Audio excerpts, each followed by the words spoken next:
পারবো না। ইমাম আবু হানিফা রাহিমাহুল্লাহ এত বড় আল্লাহর প্রিয় বান্দা, এত বড় আলিম, উনার কি ভুল হয় নাই? ইমাম শাফি রাহিমাহুল্লাহর কি ভুল হয় নাই? কারণ যদি ইমাম আবু হানিফার ভুল নাই হতো তাহলে ইমাম শাফি মাযহাব উনি আবার নতুন করে মাসালা ইস্তেমবাদ করতে গেলেন কেন? ইমাম আবু হানিফার ইন্তেকাল 150 হিজরিতে, ইমাম শাফির জন্মই হলো 150 হিজরিতে। ইমাম আবু হানিফা রাহিমাহুল্লাহ যদি সব মাসালা 100% সঠিক বলতেন, এটা ইমাম শাফি রাহিমাহুল্লাহর কাছে মনে হতো, তাহলে তো নতুন করে মাযহাব আর হতো না। ভুল হতে পারে। ইমাম আবু হানিফা রাহিমাহুল্লাহর অনেক মাসআলায় উনার দুইজন অত্যন্ত প্রিয় ছাত্র, হযরত আবু ইউসুফ এবং ইমাম মুহাম্মদ রাহিমাহুমাল্লাহ, উনারা দুইজন, এই দুইজন বড় বড় ছাত্র উনাদের উস্তাদের খেলাফ কথা বলেছেন, উল্টা বিপরীত কথা বলেছেন। ইমাম সাহেব বলেছে এটা জায়েজ, উনারা বলেছেন না এটা জায়েজ নয়, এটা এইভাবে করা দরকার। ইমাম সাহেব বলেছেন আর উনার ছাত্ররা বলছেন না এটা এইভাবে দরকার নেই। তাহলে বোঝা গেল ভুল হতে পারে। তো জাকির নায়েক উনারও দুই চারটা মাসালা ভুল হতেই পারে। তো যখন স্পষ্ট হয়ে যাবে যে জাকির নায়েক এখানে ভুল বলেছেন, আমরা তার ভুলটাকে প্রত্যাখ্যান করব। কিন্তু দুই একটা ভুল দেখে সরাসরি তার বিরুদ্ধেই কথা বলা শুরু হয়ে যাবে, এটা কি প্রতিহিংসা নয়? আজকে দেখা যাচ্ছে আমাদের দেশে কতিপয় আলেম, আল্লাহ তাদেরকে বুঝ দান করুক, ওনাদের জন্য আমরা দোয়া করি, ওনারা জাকির নায়েকের বিরুদ্ধে নির্লজ্জভাবে কথা বলছেন, আক্রমণাত্মক কথা বলছেন।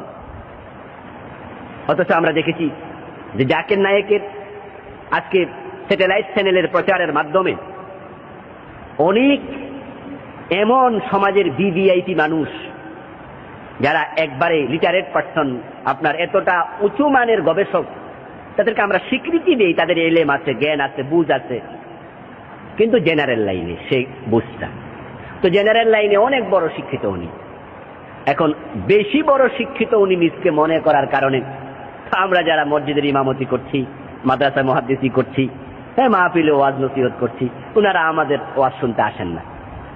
কেন আসেন না? ওনারা ভাবেন মসজিদের ইমাম সাহেব, মাদ্রাসার মুদাররিস সাহেব, উনি আর কি বলবেন। ওনারা আমাদেরকে এই যে আন্ডার এস্টিমেট করা, এটা করার কারণে দেশের বড় বড় শিক্ষিত ইঞ্জিনিয়ার, গবেষক, ডাক্তার, পিএইচডি হোল্ডার, পণ্ডিত, অনেককে আমরা আমাদের ওয়াজগুলো শোনাতে পারছি না। তো দেশটা কিন্তু তারাই পরিচালনা করছে। এই ওয়াজটা জেনারেল মানুষকে শোনানোর চেয়ে তাদেরকে শোনালে বেশি উপকার হতো, তারা মানলে বেশি উপকার হতো। আলহামদুলিল্লাহ আপনারা মানছেন, আপনারা মানার কারণে উপকার হচ্ছে, কিন্তু তারা শুনলে বেশি উপকার হতো। এখন ওরা তো আমাদের ওয়াজ শুনতে আসে না, আমাদেরকে আন্ডার এস্টিমেট করে। মোল্লা মানুষ, মৌলবী মানুষ, ওনারা কি বোঝেন? কিন্তু ডক্টর জাকির নায়েক উনিও তাদের মতো জেনারেল লাইনে শিক্ষিত। উনি একজন ডাক্তার, পেশায় একজন ডাক্তার, আপনারা জানেন তিনি ডাক্তারি লাইনে লেখাপড়া করেছেন। উনি ডাক্তারি লাইনে লেখাপড়া করে আবার ইসলাম নিয়ে গবেষণা করে আলহামদুলিল্লাহ যখনই তিনি বক্তব্য দেন, চমৎকার ডকুমেন্টারি বক্তব্য দেন। যখনই কোনো আয়াত বলেন, সাথে সাথে কোন সূরার কত নাম্বার আয়াত, যখন কোন হাদিস বলেন, সাথে সাথে কোন হাদিস গ্রন্থে আছে, ওই গ্রন্থের কত নাম্বার অধ্যায়ে আছে, রেফারেন্স সহ তিনি দেন। তার মেধা, এটা একটা বিস্ময়। আমরা যারা আলেম হয়েছি আলহামদুলিল্লাহ, আমরা কোরআন হাদিস কিছু পড়েছি, কিন্তু আমরা ডকুমেন্টারি কথা বলতে পারি না, যেটা বুখারী শরীফের এত নম্বর হাদিস, এটা কোরআন শরীফের অমুক সূরার এত নম্বর আয়াত, এটা কিন্তু আমরা অভ্যস্ত নই। এটা জাকির নায়েক থেকে আমরা শিখতেছি, যে উনি সাথে সাথে রেফারেন্স দেন। আমি বিস্মিত হই উনার আলোচনা যখন শোনার সুযোগ হয়, হ্যাঁ, কোনো স্যাটেলাইটের মাধ্যমে অথবা কোনো ক্যাসেটে ওনার আলোচনা শুনি, তখন অবাক হয়ে যাই যে তিনি শুধুমাত্র কোরআন এবং হাদিসই জানেন না, উনি বেদ পড়েছেন, গীতা পড়েছেন, বাইবেল পড়েছেন, ত্রিপিটক পড়েছেন, উপনিষদ পড়েছেন, মহাভারত পড়েছেন, রামায়ণ পড়েছেন, তাওরাত পড়েছেন, ইনজিল পড়েছেন, হ্যাঁ, ওল্ড টেস্টামেন্ট, নিউ টেস্টামেন্ট, যে আজকের আধুনিক যে বাইবেল, তিনি যখন কথা বলেন প্রতিটা থেকে তিনি উদ্ধৃতি দেন। তার উদ্ধৃতিগুলো দেখে এবং তার বলিষ্ঠ বক্তব্য, যৌক্তিক কথাবার্তার কাছে অনেক হিন্দু এবং খ্রিস্টানদের ধর্মগুরুরা পর্যন্ত মাথা হেট করে, মাথা নুইয়ে বসে থাকে। ইসলামের শ্রেষ্ঠত্ব তিনি প্রমাণ করছেন বিজাতিদের কাছে। বিজাতিরা যারা আমাদের ধর্মীয় কালচারের বাহিরে, অমুসলিমরা পর্যন্ত তার কাছে এসে চুপ করে বসে তার বক্তব্য শুনে তারা বলতে বাধ্য হচ্ছে যে আপনি ঠিক বলছেন, ইসলামের শ্রেষ্ঠত্ব তিনি তুলে ধরছেন। এটা কি আপনার কাছে মজা লাগে না? তো আমরা যারা দেশের এলিট পার্সনদেরকে ওয়াজ শোনাতে পারছি না, স্যাটেলাইটের মাধ্যমে ডক্টর জাকির নায়েক তাদের বাসায়, তাদের বাড়িতে ইসলামের দাওয়াত পৌঁছিয়ে দিচ্ছেন। এবং তার যৌক্তিক বক্তব্য, যখন তিনি তুখোড় ইংরেজিতে বক্তব্য দিয়ে থাকেন, তখন ওই যে আমাদের দেশের পণ্ডিতরা, তখন তারা গালে হাত দিয়ে হ্যাঁ বসে বলে, হ্যাঁ তো না, উনারটা শোনা যায়। তাহলে উনি আমাদের একজন আপনার সহযোগী, দ্বীনের প্রচারের একজন সহযোগী, কিন্তু উনার বিরুদ্ধে আজকে ফতুয়াবাজি চলছে। আজকে উনাকে এমন কথাও বলা হচ্ছে উনি নাকি ইহুদিদের দোসর। আস্তাগফিরুল্লাহ, আল্লাহ আমাদের মাফ করুক। ডক্টর জাকির নায়েক তার দাওয়াতের কারণে কাফের মুসলমান হচ্ছে, হিন্দু মুসলমান হচ্ছে, খ্রিস্টান মুসলমান হচ্ছে, ইহুদি মুসলমান হচ্ছে।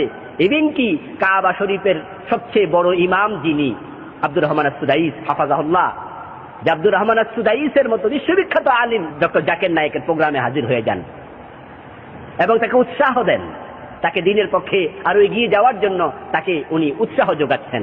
আর আমরা উনার বিরুদ্ধে কথা বলছি। আসলে ভাইয়েরা একটু বুঝুন। হ্যাঁ, কেউ কেউ বলে হুজুর উনি শার্ট গায়ে দেন, উনি প্যান্ট পরে, উনি টাই পরে। আরে ভাই, তাহলে আপনি উনার প্যান্ট, টাই, শার্ট, আমি সে বিতর্কে যাচ্ছি না শার্ট পরা জায়েজ কি জায়েজ না, বরং আমি বলতে চাই যদি আপনি উনার শার্ট আর প্যান্টে দোষ পান তো ফতুয়ার দোষ ধরছেন কেন? প্যান্টে দোষ ধরেন, আপনি শার্টের দোষের কথা বলুন। জাকির নায়েক তো মঙ্গল গ্রহে থাকেন না, উনি তো পৃথিবীর মাটিতে আছেন নাকি, ভারতে থাকেন, কাছের দেশ আমাদের। উনি আপনি ইচ্ছা করলে তার কাছে যেতে পারেন, ইচ্ছা করলে তাকে টেলিফোন করতে পারেন, মোবাইলে যোগাযোগ করা যায়, তাকে চিঠি লেখা যায়। যদি আপনি সত্যিকার অর্থে তাকে ভালোবাসেন, তার কল্যাণ চান, তাহলে উচিত হচ্ছে তাকে সংশোধন করার জন্য আপনি ফোন করা। আপনি তার কাছে যাওয়া, যে 5 জন আলেম মিলে ভারত যাওয়ার জন্য ভিসা লাগান, ওখানে তার কাছে গিয়ে বলেন যে ভাইজান আপনার আলোচনা ইসলামের উপকার হচ্ছে, আলহামদুলিল্লাহ আপনি ভালো বলছেন, তবে এই এই মাসালাগুলো আপনি ভুল বলছেন। তাকে আপনি দলিল দিয়ে যদি তাকে বুঝাতে চেষ্টা করেন, তিনি যদি আপনার বুঝ না মানে, তাহলে তো আপনার দায়িত্ব শেষ। তারপরে তখন আপনি বলতে পারেন যে জাকির নায়েকের এই মাসলাগুলো আমরা ওনাকে বুঝাতে চেষ্টা করেছি, উনি বুঝতে চান না। কিন্তু আপনি তাকে বুঝাতেও গেলেন না, তাকে মোবাইলও জানালেন না, সংশোধনের চেষ্টা করলেন না, তার বিরুদ্ধে মাঠে ময়দানে বক্তৃতা দিচ্ছেন, তার বিরুদ্ধে আপনি ফতোয়া দিচ্ছেন, তিনি ইসলাম থেকে খারিজ হয়ে গেছে। বিস্ময়কর বিষয়, এগুলো প্রতিহিংসা। এখান থেকে আমাদের ফিরে আসা উচিত। যেখানে আজকে মুসলমানদেরকে অনেক ভাগে ভাগ করার জন্য কাফেররা ষড়যন্ত্র করছে, আল্লাহ তাআলা বলছেন উল্টাটা, ওয়াতাসিমু বিহাবলিল্লাহি জামিআন ওয়া লা তাফাররাকু, যে তোমরা আল্লাহ তাআলার বিধানকে ঐক্যবদ্ধভাবে আঁকড়িয়ে ধরো। আল্লাহ বলছে এক হও, কাফেররা বলছে বিচ্ছিন্ন করো। এখন আপনিও যখন আলেমদের মাঝে দ্বিধা বিভক্তি তৈরি করবেন, তাহলে তো আপনার কাজটা কাদের কাজ হয়ে যাচ্ছে, এটা আপনাকে বুঝতে হবে। তাই মুসলমানদের মাঝে একতা তৈরি করুন, দ্বিধা বিভক্তি তৈরি করা দরকার নেই। ভুল যদি হয় ভুলটাকে ভুল বলুন, বাকিটুকু সাধুবাদ জানান, ধন্যবাদ জানান। আপনি বড় জামা গায়ে দিয়ে বড় আলেম হয়ে যাবেন, আরেকজন শার্ট গায়ে দিয়ে তার এলেম হবে না, এটা তো নয়, এটা তো নয়। জামা কি আপনি খোলেন না? বাসায় গিয়ে তো আপনি আপনার গা থেকে আপনি জামা খুলে রাখছেন, তখন কি আপনার এলেমও চলে যাচ্ছে নাকি? উনি শার্ট গায়ে দিয়েছেন তাই বলে কি উনি কোরআন হাদিস শিখতে পারবেন না? এটা নয়। এতটা কনজারভেটিভ হওয়া, এতটা হীনমন্যতায় ভোগা দরকার নেই। এখানে আরেকটি বিষয় আমি যোগ করতে চাচ্ছি, সেটা হচ্ছে জাকির নায়েকের সাথে আমাদের কিছু কিছু মাসালায় অমিল আছে। আসলে অমিল থাকা তো অস্বাভাবিক নয়, অমিল তো অনেক আগ থেকেই ছিল। হানাফি মাযহাবের লোকেরা যেভাবে নামাজ পড়ছেন, শাফি মাযহাবের লোকদের হাতে সাথে সে নামাজ কি মিলছে নাকি সব জায়গায় 100%? না। আমরা হাত তুলছি কান পর্যন্ত, ওনারা হাত তুলছে কাঁধ পর্যন্ত। আমরা হাত বাড়ছি নাভির নিচে, ওনারা হাত বাড়ছেন বুকের উপরে। তাহলে একটু অমিল তো আগেও ছিল। ইমাম শাফি রাহিমাহুল্লাহর বক্তব্য ইমাম আবু হানিফা রাহিমাহুল্লাহর সাথে মিলে নাই, ইমাম শাফি তার ইমাম মালিকের সাথে মিলে নাই। এরকম অমিল তো নতুন না, কিছু কিছু মাসালায় অমিল থাকবেই। এই অমিলের কারণে আমরা কি কেউ ইমাম শাফিকে ফতুয়া দিয়ে ইসলাম থেকে খারিজ করে দিচ্ছি, বা ওনার বিরুদ্ধে আমরা ফতুয়াবাজি করছি? ইমাম মালিক রাহিমাহুল্লাহর বিরুদ্ধে আমরা কি কেউ ফতুয়া দিচ্ছি? না। তো জাকির নায়েক সাহেব উনিও হয়তো হানাফি মাযহাব অবলম্বন করেন না, উনিও হানাফি মাযহাবের লোক নয়। তো যার কারণে উনার সাথেও আমাদের কিছু কিছু মাসালা দ্বিমত থাকবে, কিন্তু এই দ্বিমত দেখেই উনি আমাদের মাযহাবের আলোকে কেন কথাটা বললেন না, তাই আপনি উনার বিরুদ্ধে কথা বলবেন, এটা কিন্তু হবে না। কারণ আপনি দেখবেন যে উনি যে কথাটা বলেছে সেটা হাদিস সম্মত কিনা। যদি সেটাও হাদিসে থাকে তাহলে আপনি ওই হাদিসকেও শ্রদ্ধা করতে হবে। কারণ যখন তিনি একটি হাদিস বলার কারণে ওই হাদিসটি আপনার মাযহাবে নাই বা মিলে নাই, তো না মিলার কারণে ওই হাদিসের আমল আপনার মাযহাবে না থাকার কারণে আপনি উনাকে যখন কোনো আঘাত করবেন, আলটিমেটলি তখন কিন্তু হাদিসটার উপরে আঘাতটা চলে যাবে। এজন্য আপনি দেখবেন যে উনার বক্তব্যটা কোরআন হাদিস সম্মত কিনা। যদি কোরআন হাদিস সম্মত হয় তাহলে আপনি বলুন যে হ্যাঁ, এটাও হাদিসে আছে, আমরা যেটা আমল করি এটাও হাদিসে আছে, উনারা ওই হাদিস আমল করছেন, আমরা এই হাদিস আমল করছি। এই উদারতার দৃষ্টিভঙ্গি পোষণ করুন। এজন্য আসুন আমরা একটু উদার হই, আমরা কালোকে কালো বলি, সাদাকে সাদা বলি, আমরা বিতর্ক থেকে ফিরে আসি, সত্যকে আমরা সাধুবাদ জানাই, অসত্যকে আমরা প্রত্যাখ্যান করি। সে মানসিকতা আল্লাহ তাআলা আমাদের দান করুক, আমিন।